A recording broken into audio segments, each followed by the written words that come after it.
You're listening to the Walled Garden podcast. This podcast is a part of the Walled Garden online community, a community dedicated to sharing and discussing philosophy, beliefs, ideas, and creativity among all types of people, in order to gain new insight on some of life's biggest questions and make the most of how we live. We appreciate you joining us.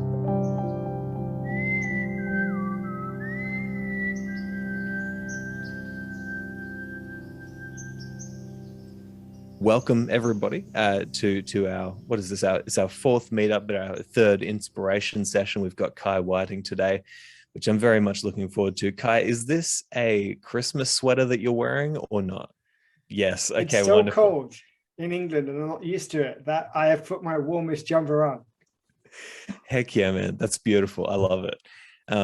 So I should quickly mention to everybody, the reason I put this background in is because the actual background is a motel door in Mackay, Queensland.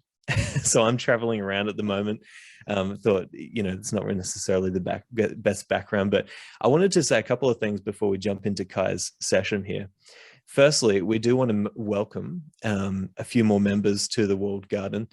So this week we had Brennan and Scott, Mike, Sue, and Federico join up. So we're very excited to have them. Thank you very much for joining the community. It's great to have them here. And also having Mike join up this week means we now have we have 4 Michaels, which is technically, I think, about 35% of our membership. So Michaels are leading the way for some reason, which is wonderful. And I guess I just wanted to introduce Kai. I met Kai for the first time a few years ago now when I wanted to have him on the podcast. And one of the things that I straight away noticed about Kai and his approach was he's a very caring figure. He's a very mentoring figure in terms of he looks for every opportunity to nourish the good in somebody else. If he sees it, or if he sees something, somebody striving towards something. He saw that I was trying to create a great podcast about Stoicism, something that is very close to his heart, and he really looked for every opportunity that he could, straight from our first meeting, to encourage me and also to give me opportunities to speak to certain people, or to go down certain avenues. And what I always found with Kai was this very caring figure who would seek to push me in the right ways, to excel my own expectations for my abilities and everything that I was doing with the podcast. And so that kind of flourished into a great friendship. He's doing so much good in the world with what he's putting together, and his book is wonderful, Being Better: Stoicism for a World Worth Living In. And that's another thing. It's like Kai has a very beautiful approach to his philosophical explorations. The book says it all, right? Like, Stoicism for a world worth living in. This is a world worth living in. Let's nourish it. Let's make it better. Let's grow what is good. Let's work on what is not going so well. And so, Kai, other than that wholly insufficient intro, I just want to say thank you for being here in the Walled Garden, and I'm excited to throw it over to you today and see what your vision is, I guess. So over to Kai. Thank you very much for that introduction. And it is funny that I'm wearing my Christmas jumper, but I am really that cold. I've been spoiled for so long by not being in the UK in terms of weather. So it's a beautiful jumper though. It's very colourful, and I know Sharon's appreciating it. Right? It's so bright she needs to wear glasses. So I think that sorry, I had to get our jokes in early, right? So and I think we're going to have a Christmas sweater party, by the way, on the Walled Garden or something like that. Definitely. I think to show what I would want to do in the Walled Garden, I think I must start with the Socratic dialectic. So I'm going to put some people on the spot, right? Because that's the best way. So I'll put Sharon on the spot because Sharon speaks the least. So, we have had this discussion before, but I'll just throw it out there. So Sharon, why is virtue the only good? How would we as Stoics stake that claim? How would we defend it? Why would you stake such a claim? I am utterly stymied. I need some time to think about that. That's cool. Can I pass on to someone else? You can pass, yeah. So I'll ask the question again, because a lot of the time we say as Stoics, like virtue is the only good.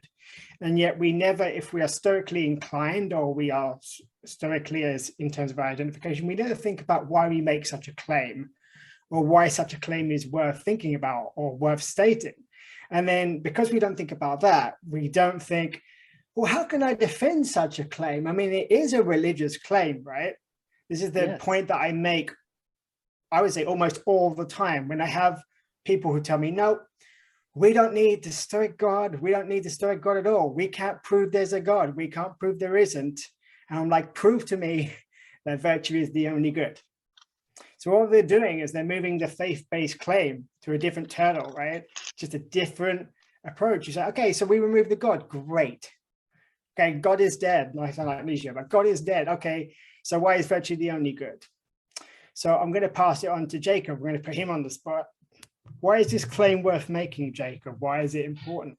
Well, first off, can I like like a spelling bee when they ask you to use it in a sentence? given I have like less background than maybe Simon and Sharon do on things like that, right? Like making that statement. If you believe that you're a Stoic or that Stoicism is important to you, then you must believe that virtue is the only good. I mean, there's very little that Stoicism claims other than that. Well, Stoicism proceeds and claim, but Stoics claim that virtue is the only good. So why is it worth even making such a claim? So Christians will claim a lot of things, and Jewish people will claim a lot of things, and Muslims will claim a lot of things. Stoics per se don't actually state a lot. They don't say there's like 613 mikveh, 613 rules that you must follow.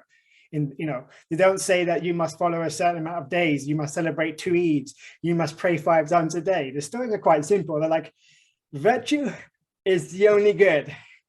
There you go. That's it. So that's the big claim. I'm not saying there's no claims that derive from that claim, because as we'll see, they do derive. But why make such a claim? Why is such a claim important to you, Jacob, for example? And you don't need to know the answer. I'm just illustrating the kind of things that I would do as a member of the walled garden. That's what I'm doing. Because I think better than to tell you like, I'm Kai and I do this, is to prove the point by showing you. Yeah. Well, no, it's like fascinating to me. That's what I love about it, is like, I don't really have an answer, but it's got my mind going, but it also gets my mind going in a lot of different directions, because then I start to get into like, well, how would you define virtue and how would you define good? Because we have to start there if we're going to come up with a conclusion as to why we stake the claim and what it means, because it could mean something different for this person and that person, right? Completely agree. So because when I hear it, we should stay that.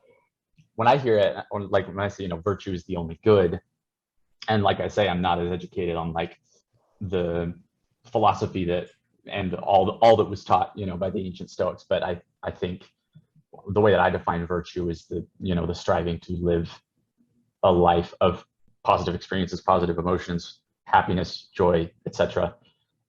And so the statement to me feels self-evident, because anything good would be categorized under virtue or would lead to virtue. And anything virtuous is good by what we have decided good means. Is it that we have decided, right? Is it that we've decided? Because as I push back against people who are agnostic or atheistic, Lawrence Becker, who was a very wonderful individual actually, and he was a contemporary, I would call contemporary Stoic. He developed a Stoicism that didn't require the God, or at least he believed so. And he said, our norms and values tell us what is good. And I'm like, have you seen the climate change crisis here? Because our norms and values have created a climate crisis. And if you live in California, you know that that's not good. So if we say what we believe is good, right, then different people will believe different things are good, because we have cultural norms and values. This is why natural law and Stoicism is so important, because regardless of our norms and values, we can understand natural law. We can know what is good by an interconnection with the logos, right? So when people say, no, we don't need God, I'm like, well, the Stoics couldn't make that claim, because the whole idea that virtue is the only good was based on the fact that virtue is like the essence, the rationality of God. and to align oneself with God is good. And that is expressed in terms of, a manifestation of virtue would be acting appropriately in something that looks like courage, unless we're sage, because we can say that is courage, right? So Leonidas Konstantikos, who was the co-author of Being Better, he would make the point that Scarface is bold, Al Capone was bold, but they weren't brave, which is some of the challenges. Like Ryan Hardy's got a book that Courage is Calling, and sometimes you're like, is that courage, or is that being bold? Is that being like, in somebody's face, in the face of being resilient potentially, or is it really being courageous? So the Stoics are very clear. So in terms of, like, you asked about being good, the Stoics would say that is a character that you have crafted that is incapable of making a moral mistake. That's why it's independent of our norms and values and externalities. I don't need to belong to a democratic, reasonable Western country to know that certain things are correct or incorrect, or what's perhaps better, appropriate or inappropriate. So I think as Stoics, or if we, say, Sharon, go on. You just raised your hand, so. Yeah, I was just wondering about the idea of moral intuitions, the idea that we all have inbuilt moral intuitions, that even the worst serial killer or what have you still deep down knows the difference between good or virtue and bad. I don't know if I'm taking you off in a different direction. No, absolutely not. It depends on your cognitive abilities. There are some people who may, for example, if they've had a car accident and some part of their head's been hit and their brain is damaged, they will not be able to tell, right? And I think my interpretation of it from a contemporary Stoic perspective, the Stoics never said this because they didn't have the scientific awareness, is that person who's been brain damaged in an emotional sense in a car crash cannot experience eudaimonia. Because they can't flourish in the true sense of the word. That doesn't mean that they're not worthy of their humanity. That doesn't mean that we should not, incorporate them and integrate them in the best way that we can into society, right? It just means that one cannot flourish. So I make the argument that a person who has bipolar and is unable to take the medication that they need at the time that they have an episode is not flourishing. If they are having an episode and they can't take medication to minimize the effects of that, then they're unable to flourish. That doesn't mean that if we gave them the medication that they wouldn't be able to flourish. But in the state of having a bipolar episode and not being able to be treated, I don't think a person would be able to flourish, because at that point you can't always recognize what is right from wrong. So yes, the Stoic would say that if you are a rational being, then you are capable of, by virtue of being close to the Logos, understanding or having the Logos around you, in you, then you are capable of being able to understand what is an appropriate action. But it's not a good action until you become a sage, because you're still that square peg trying to squeeze into that round hole, right? But you know that it was inappropriate. It's kind of like if you speak another language and you go, oh, that's wrong, but I don't know what is right. I know it sounds wrong. I know that in Spanish it doesn't sound right, but I don't know how to correct it. Whereas a sage would always, they would know that they're correct. That moment they eat the porridge and they go, suddenly, I'm eating porridge correctly. We can only eat porridge appropriately. But if we are listening to the Logos, and I think we are, as long as we cognitively function properly, we are perfectly capable of knowing what is appropriate. When we shape our character so that we become the round peg and the round hole, that's when we can honestly say that we are being virtuous. That's why it's so black and white. The peg fits or it doesn't. If it nearly fits, it doesn't fit, right? Because if I say this jumper nearly fits me, then you say, well, really, it doesn't fit, guy. Like, another way of saying nearly fits is it doesn't fit. So that's why the Stoics are so sort of, black and white on virtuous or vicious. And that's why they say that doesn't mean that there's no sense of progress, because as I made a point with Leo, in one of our talks with Simon, if you can imagine the portrait of Dorian Gray, he becomes hideous and grotesque as each action he takes deforms his character to the point that he has a key and he hides his portrait from everybody else. Even the man who paints the portrait is not allowed to see it. So every moral error from a Stoic perspective is the same in gravity. There's no one moral error that is worse than the other. But as we continuously commit moral errors, our character gets knocked. And if we get knocked to a certain point, it's so grotesque that it's almost, quote unquote, inhuman. It's almost just so far away from the logos that it's very difficult to bring yourself back, or to find eudaimonia in any way, shape, or form.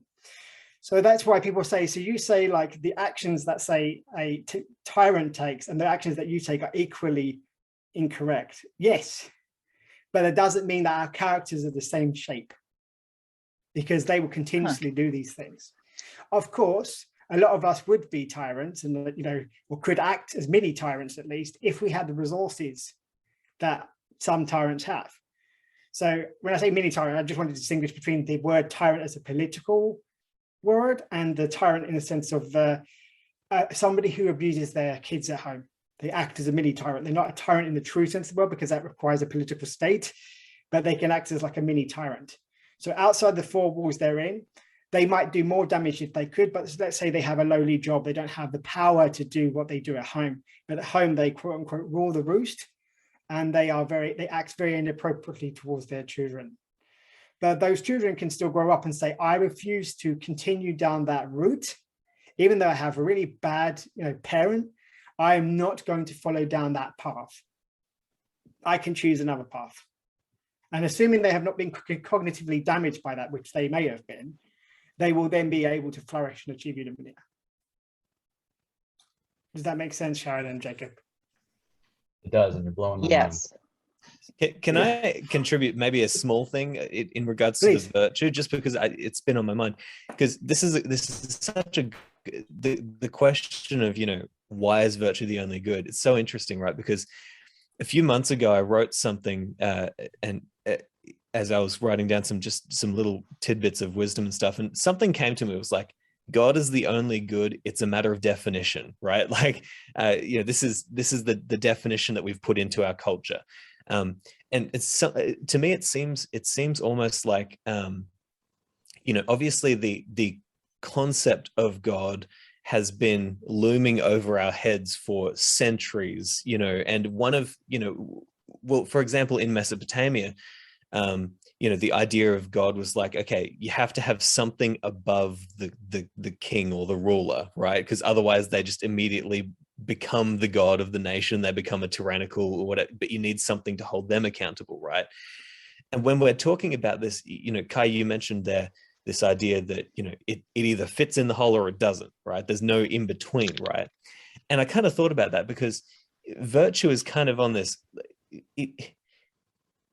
one of the reasons it's so hard to hit virtue is because there's always something that you could be doing better, right? It's like almost always, right? Because if it was always, it'd be impossible. So it's almost always. Well, almost always. That's it. It's that thin little line, right? But even if you think about, okay, you're setting the table, right? Like there's thousands of things that you could do to make setting the table, for dinner even better, right? And to make the claim, right, that I'm being virtuous, it's almost like you'd have to be afraid that you're going to be immediately struck by lightning to make that claim, right? Because it's like, really? Did you wash the dishes perfectly, right? I mean, perfectly, with the right kind of washing liquid, with the right temperature in the water. Did you use the right kind of dishes? Did you use the right kind of cutlery? Have you invited the best people over to have dinner with? It's like there's so much that you can be thinking about. And to me, when you talk about virtue being the only good, it's like, yeah, it kind of needs to be in that really high place so that we very rarely, if ever, use the term to describe ourselves and our actions, because it needs to be the ideal that is constantly pulling us upward towards better things. And if we have that ideal up there, whether you call it virtue or God or universal reason or the logos, it's like, that's the thing that's going to be, if you place it in that high shelf on your list of priorities, then it's going to constantly be pulling you upwards, because you know that it's something that is so unachievable, but perhaps maybe if you really focused hard enough, you could get it just right. and I don't know, that's just kind of what I was thinking about, and that's what the thoughts that you were giving kind of brought up for me. It's a beautiful metaphor. It's a wonderful metaphor. I'm glad you've managed to ground all what I've said in a very sort of academic way into something that, is usable. It is that sense, right? It is that sense, if it were laying a table, that did, because the sage, the one who is virtuous, doesn't know everything, right? They're not expected to know. But for example, the sage could ask, well, what should I do to reduce my carbon footprint? But the sage would know who to ask. They would develop. That's why having a friend is seen as a good thing, right? A sage having a sage as a friend is a really good thing. So I'll say, but then I would know, because my sage friend, who's an expert in climate breakdown, would tell me what I have to do. So it's not that they would have all sense of knowledge, but yes, it is. Did the angle that I lay that knife, is the knife polished to that level? Did I polish it with the right polish? It is exactly that. And at that moment, that's why it's like that perfect sound. And guys, I'm not a musician, but Sharon and you, Simon, would tell me, and Jason, actually, Jacob, because you've got guitars in your wall. It's that moment where you hit that note just right. And you guys must play pieces and go, I played it well, but I can't say I played it really, really well, because it was good enough to the untrained ear. The Kai's ear, he thought it was great. But I know that another musician would tell me that I didn't quite pluck the string. I didn't quite hit that note in that perfect way. It was just needed a little bit more. It just wasn't quite right. And that's the level of quote unquote perfection which is asked of us as Stoics, right? Or people who are influenced by Stoicism. And I have to chuck something in here, because your example there, Kai, of playing music perfectly, it's like, we know that human beings have a sense for when a musician is hitting the mark of virtue, or when a dancer is hitting the mark of virtue, because what immediately happens when we see that, or when we hear that, is you cannot help but be thrown into a state of ecstasy, and you leap up to, like, this is something that Jordan Peterson talks about all the time. It's like in the Olympics, you see these ice figure skaters, right? And one team comes out and they get 9.5, 9.5, 9.5. Everybody's like, and then of course the people after that are thinking, how the hell can I come out and beat this? But somehow they do, and they push themselves just beyond the limits of human capacity to do the best thing that anybody has ever seen in the world of ice figure skating. And you watch the crowd has a sense for when people have hit that mark of virtue, because they leap to their feet. And it's like that moment of everybody is celebrating at once, because humanity has just achieved something that is so impossible. And that's virtue, right? It's like when they've hit that mark that you never see. So I just thought that idea of the music is so perfect, because we know what it looks like. Yeah, sounds like. Sharon, you were going to say something. Yeah, well, I'm wondering what you have to say about virtue and perfection. I mean, are they one and the same? Because it seems to me that virtue is always situational, and you could say that within any given situation, the highest good is more a sense of aptness or appropriateness for the time, the place, the circumstance, etc. And I mean, I guess I'm just a little nervous about the idea of Stoics becoming these very anxious people, always trying to be perfect, perfect, perfect. And anyway, what are your thoughts about that? I mean, it's one of the great Stoic ironies, isn't it? The only thing in your control is whether you cultivate a character that is virtuous or not. It's the only thing that's in your control. So it's the only thing, and ironically enough, it's the only thing that you shouldn't worry about, because it's, in the sense of a non-Stoic, I'm really worried because it's out of my control. I don't know if I'm good enough. It's like, actually in Stoicism, that's the only thing that you have in your possession. That's the only thing you have. So I want to say that it's perfection. It is the sort in the moral sense, right? So you don't have to have the godlike knowledge, for example, of the Abrahamic God, of knowing the future. That's not the case. So we gave the example in Being Better that a sage didn't know that the state of California, let's say for sake of argument, were not recycling properly. They were sending their plastic off to another country. Now, if the sage has no way of knowing that, then they are not morally responsible, are they? If the state of California then chucks stuff in, let's say, the Philippines.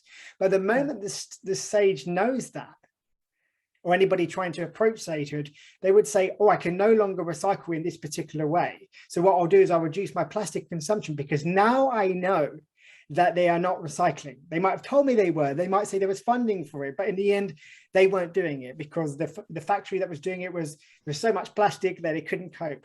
What would the sage do then? Okay, I must reduce my plastic footprint even further. I must put my mind into the right, in the right way so that I don't contribute to this problem. If we believe that, looking after others when it comes to climate breakdown and plastic pollution is something that is worth doing, right? And all things being equal, because it depends on the context. Yes, so you're absolutely right. It is context driven. It's not the perfection in the sense of God, which is a constant state of perfection, and it's a different sense.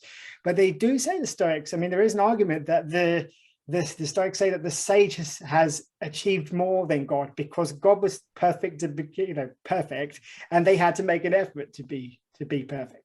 So on some level, they've gone above God because they've made the effort. Now that's a very controversial Stoic argument, and it's very, very nuanced, and I don't think it's particularly helpful. But there is that sense of that's the level of effort and achievement that is required. I don't feel a sense of worry. I do identify myself as a Stoic, and I know other people who are Stoic influenced wouldn't identify themselves as such. I don't feel myself worrying because that's the only thing I have in my control. So if it's in my control, I can do something. And if it's not, then why worry, right? That's the paradox. But Stoics love paradoxes. But I think that this is the kind of thing I find really important, is that going back to the most basic of questions, because we can do all sorts of things as a Stoic community, as contemporary Stoics. We can argue if there's a God, we can argue about what should we do in terms of, say, gender inequality at work. And it's like, but why go back to the right basics? Why do we believe that virtue is the only good? If we don't have that sound in our mind, then we won't apply that argument properly to look at, say, gender inequality in the workplace. We won't be able to soundly look at why we have an issue with climate breakdown and what is within our control to solve that issue, because we haven't grappled with the fundamental message of Stoicism. And there's only one: virtue is the only good. I mean, it's not even the highest good, which is more Aristotelian. It is the only good. It's the only good. It's literally black and white. And the moment we think that a certain indifferent is always preferred, that's when we err. So we'll say things like, money is a preferred indifference. I'm like, is it? Because if it's always preferred, right, it would be a virtue, meaning always good. Sometimes if you're an alcoholic, the last thing you need is a $5 bill in your back pocket, right? So this is why we have to also be careful, because, and I've made the mistake in the past myself, like it's written. So, and Zeno has his, makes his argument. He doesn't allow Cleanthes to take the money off the elder council because he says, right now, basically, you can't use that money in an appropriate way. If you get that money, it will damage your character. So normally, often, money is something that's preferred, but not always. And that's what's fundamental. Right. That's why people say things like, people got really upset in StoicCon 2021 saying, well, I don't understand, for example, how suicide can ever be, a good thing. I think they use the word righteous, right? Which is not a word the Stoics would use anyway. But it always depends. And I tried to show them, look, if you had your 4-year-old and they crossed the street and a car came hurtling around, if you pushed your 4-year-old out of the way, knowing full well that you would die, can't you see how that would be a Stoic thing to do? They're like, that's different. No, but that's suicide. If you know full well, if you think, oh my gosh, that 4x4, that SUV is coming around the corner, let's say 60 miles an hour, and you have a split second to either let your child, be injured, let's say, put it that way, or you might actually take the full force of this vehicle, it's almost, it's almost likely to be suicide. But no one would say to you, how terrible, how vicious of you to do that, to allow yourself to die to save this person. So that's one example where you can easily point to where even suicide is sometimes, not often, but sometimes preferred, because the alternative is what? Now that depends. You say, well, okay, why do I value the child? And you say, well, there's circles of concern, and there's a lot of other reasons, ochiosis and things like that. You say, well, I value them even in a biological reason because they're taking my genes forward. I was told, in my social role as a Stoic, and you can have a lot of different arguments. But the key one is to say, this is why even suicide can sometimes be preferred. Even money can sometimes be dispreferred. you see what I mean, Sharon? Yes, yes, I do. Can I ask you another question? Of course. Yeah. Going off in a different direction, I would love to hear what you have to say to the aggressively anti-theists amongst the contemporary Stoics. I just tell them, prove to me that virtue is the only good, and no one's been able to do it. The only one who's come close, which is really cool, and I like Greg Lopez a lot. He's a really good friend of mine, and Simon will tell you. He said, well, the Stoics could prove that was the case, right? I said, yeah, but then show me why Stoicism is correct. I said, you've just moved it. You've just said, yes, within Stoicism that can happen, but you can't prove to me that Stoicism is the philosophy that we should be using. Prove to me that Stoicism is the right, quote unquote, philosophy. Prove it to me. So even if you say, well, the Stoics could argue, which they did argue using the Stoic God anyway, but let's say they didn't. That's not the case. But let's say they didn't. Even if that were true, you still have to prove to me that Stoicism is the correct and right philosophy. That you can't do it. Yeah. The reason why I think that the atheistic or atheist Stoic camp have had much attention is partly because of academia. It is not cool in academia to talk about the Stoic God or God in general, and we are poorer for it. So they could hide behind a PhD on their wall to sort of claim a moral claim that they just couldn't substantiate. But because there wasn't any academics arguing the case for the Stoic God until Larry and I wrote a specific paper on it within the Stoic community, they had a kind of free-for-all because they were like, well, this person hasn't got a PhD and this person, so therefore they're wrong. And then when Leah and I came along, it was like, well, this is a peer-reviewed paper. How many peer-reviewed papers have you got? And these are Stoic authors who have written books. How many peer-reviewed papers have you got? Where is the community saying that you're correct? And they couldn't point to that, so they had to concede. They had to say, well, perhaps it's a valid interpretation. And that's why I think that they've had too much quote unquote power for too long, because there hasn't been an argument looking at it from a Stoic argument going, okay, logically prove it logically. And they just move the arguments. They either move it to virtue is the only good, or go prove to me virtue is the only good, or they say, well, Stoicism has proofs for that. Prove to me that Stoicism is the philosophy that we should be following, because I can't see it.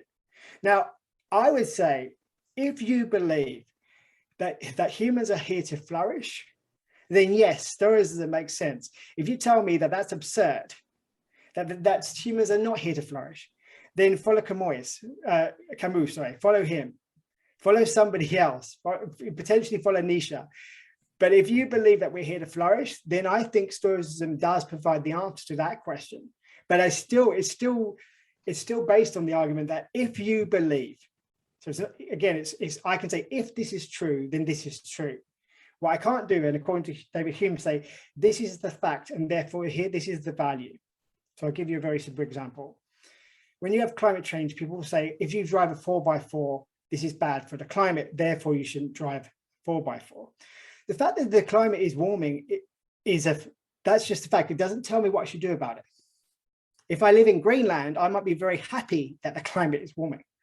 Now, it may be true that the 4x4 is causing, if it's a fossil-fueled combustion that we're going on about, that is true that may contribute to climate change. But it is equally true, potentially, if I live where you live, that if I don't drive my grandchild to school, they won't get there. So which fact is more important? Can you see? I can't, and John Peterson makes this point as well, I can't say just because something is a fact that I should value it, because one is, yes, if I drive my 4x4 using, let's say, diesel, I'm contributing to local pollution and I'm contributing to climate change. If I don't do so, my four-year-old grandchild will not get to school. Which one do I value more? Facts cannot tell me. So I point this out, they go very quiet. But this is not an argument that I made, it's David Hume. So it's a very old argument. But they're not used to having those arguments. but it's a Stoic way of approaching the question. And then I look at the ethics and say, if you remove the Stoic God, then the ethics falls apart. And Tony Long, or A.A. Long, says particularly, specifically, that it's parasitical. The ethics are parasitical on the Stoic theology. And he made this statement in 1996. The problem is that the people that are writing the books aren't necessarily reading, I would say, the best scholar we've had for a long time, him and Professor Chris Gill. We have also others, but particularly in terms of like very specific, nuanced arguments, I think those two have been the best in the last 30, 40 years, certainly. And it's just swept under the carpet, Sharon, unfortunately. But their arguments don't have any rigor and they don't stand up to logic. I don't believe so. They haven't managed to convince me otherwise. And as I said, I'm not even using my arguments. I'm using academic arguments from scholars that are far greater than myself, far greater. I don't hold a candle. I hope one day I might approach Tony Long, but I doubt it.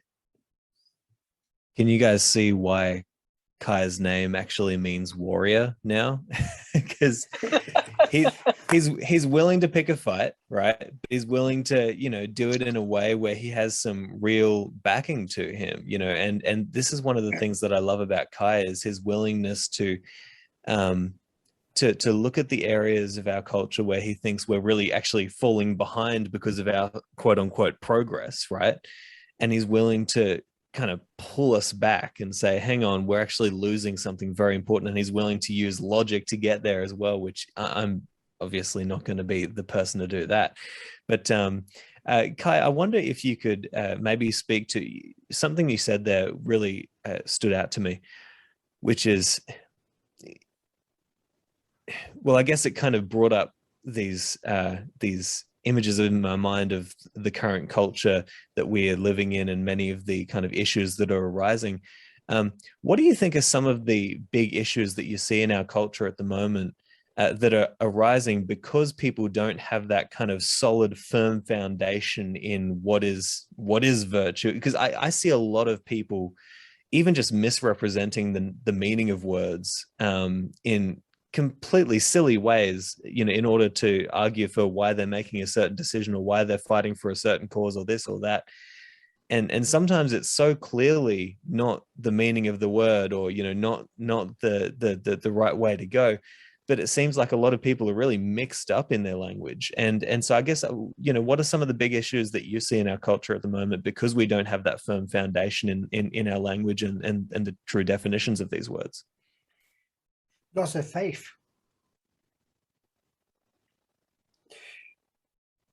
I personally think that some aspects of woke politics, not all, I'm not complete, there are not, it's not like it has nothing good to add, right? Because it's indifferent. But there are some aspects that are talking about justice and injustice. When you lose a sense of faith, it can be a humanist, it doesn't have to be in God, but something greater than yourself. You then need to belong to something.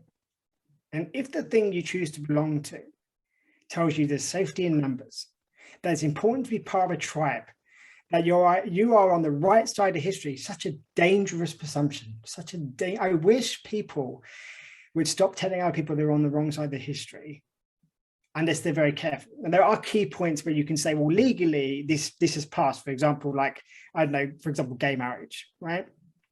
Now there's a legal framework in a lot of countries now. And yeah, you probably are on the wrong side of history, right? For the moment, and because that can change. I mean, you only have to have a certain, let's say, dictator. I mean, 1920s Berlin would tell you, right? And so a loss of faith, and then the inability to see the circular things that you and I talk about, Simon, patterns, again, maps of meaning. The history books tell you something. So when you claim, for example, that something is like slavery, you have to be very careful. Firstly, which slavery are you referring to? Are you talking about Roman slavery? Yeah. Are you talking about the African-American slavery? Are you talking about Irish slaves going to the Middle East? Like, first, what are you talking about? And then what does history say? And it's very easy to think that in 2021, for example, or in 2022, that you have seen the worst, whatever you've seen. This is the worst pandemic. This is the worst war. This is the worst, this is the worst form of racism I've ever seen in, let's say, the UK. It is so easy when you haven't got your head in a history book to make such claims. Then if you don't look at history and then you claim that you're on the wrong side of history and you divide and conquer, which is what is happening, because they'll say that every single conversation we have is about a power struggle. That it's either someone's being racist towards you and they have power over you and you're a victim, or it's something along those dynamics. And Villeneuve did Arrival, and that's a film which has aliens in, but it's not about aliens, it's about communication. And if you believe that we're either a hammer or a nail, then you're either hammering or you're getting nailed. There's no nuance there. So in that particular film, they say it's dangerous. If you use the word tool, it means different to you use the word weapon. Now, a tool can be a weapon, but not a weapon. A weapon is a tool, right? But weapon means something different. And not all tools are weapons. And the problem is when we weaponize language, then it becomes we're either being hammered or we're being nailed. Because we've weaponized language, we've changed the meaning, which is another form of weaponizing, because you pull the rug from somebody's feet, they fall down, and before they know it, the words such as racist, British, male, female, men, woman, Muslim, Islamophobia, for example, is one of those words. I'm like, being a Muslim, I'm like, but Islamophobia is a dangerous word because it says that I can't criticize Islam, and ideas should be allowed to be criticized, right? This is when you say anti-Semitic, you're not talking about Judaism as a religion, you're talking about the Jewish people, and that's a very different thing. So you can see that happening, and you can see the weaponization. And because of this loss of faith, the sense of, there's something bigger than me, and God's not on my side, right? God's on everybody's side. I mean, unless you want to go back to the Crusades, just like, oh, maybe I'm not correct. And I should be very careful. And in Islam, there's an understanding of like, you should hide your brother's sin, right? To a certain extent, it depends about the justice and injustice. There are certain sins that you should just hide and, tell them to correct. Doesn't mean all sins. Because if you go around to basically promoting, can you believe that Simon did this, that kind of thing, rather than, you're abusing children, not something like that. Can you believe that Simon did this? They said, if you do that too often, God will start revealing your sin. And God knows everything you do. So I find that the loss of faith and the loss of faith-based community has asked people to create different tribes. And because of these tribes, it's either you're with me or you're against me. And that is such a false dichotomy. So, for example, people often say in the US, if you're pro-guns, you must be pro the NRA. Well, you can be pro-guns and anti the NRA, right? You can be You can be Muslim and anti Osama bin Laden. It's not that I agree with everything another Muslim would say just because I happen to be Muslim. I disagree with a lot of things that Muslims say, like I disagree with a lot of things that British people say. So I think that is a core issue. Because when we had the sense of God, I don't necessarily mean the Abrahamic God, but it is in the English language, so it is that God that I'm referring to often. We don't have the sense of maybe I'm wrong. Maybe I'm on the wrong side. Maybe I'm on the quote unquote wrong side of history. Maybe I'm not correct. Because when I used to use the word, a man or woman, up until about 5 years ago, everybody understood what that meant. Now I have no qualms of saying trans woman, trans man to be more specific, right? But now we're even saying, well, a trans woman is a woman. And I'm like, well, a trans woman is a trans woman. What do you mean by the word woman? And the people who don't, who not necessarily understanding the language that other people use, they're wrong. So, well, maybe they just didn't understand your definition because you changed it 5 minutes ago. So I think the inability to forget and forgive and to say, okay, where is this person coming from? Maybe they use the wrong word, but maybe their heart was in the right place. And instead of weaponizing, again, circles of concern. So the chapters like, put people in circles, not boxes. Open your arms up and basically hug the person and say, what did you mean by that? What did you mean? Like I accidentally called Jacob Jason, that he could have took offense to that. Go, you don't even remember my name, rather than, oh, my tongue just slipped and I've just made a mistake. And I think that's the problem. It's faith, loss of faith, but I don't necessarily mean loss of religion, but the loss of there's something greater than myself. And that great sense of great is not just the community or tribe that I belong to, because that's why if I only believe it's my tribe, then I'll do anything to stay anything. I'll do anything to defend it, and I'll do anything to turn a blind eye against what that tribe does to another one. Does that make sense, Simon? I don't know. It was quite a long-winded answer. Yeah, absolutely, man. Absolutely. And I'm so grateful to have you on board with our project, because I think, this is just another thing that you bring to the table, is just a really honest, look at the words that we use, the sentences that we use, the way that we use our language, and how that is affecting our culture, how that's affecting the general morale of our culture. I love it, and I think that this is the kind of conversation I think we need to have a lot more of this in our culture today. And I guess I've seen Sharon taking a lot of notes here, so she's probably got more questions for you, but I do. Thanks for listening to the Walled Garden podcast. If you enjoyed this episode, we'd invite you to subscribe so you don't miss out on new episodes posted weekly. If you are interested in gaining access to a wide range of additional content and participating directly in our discussions, visit us at thewalledgarden.com to see what different membership options have to offer. Thanks again, and we hope to have you back.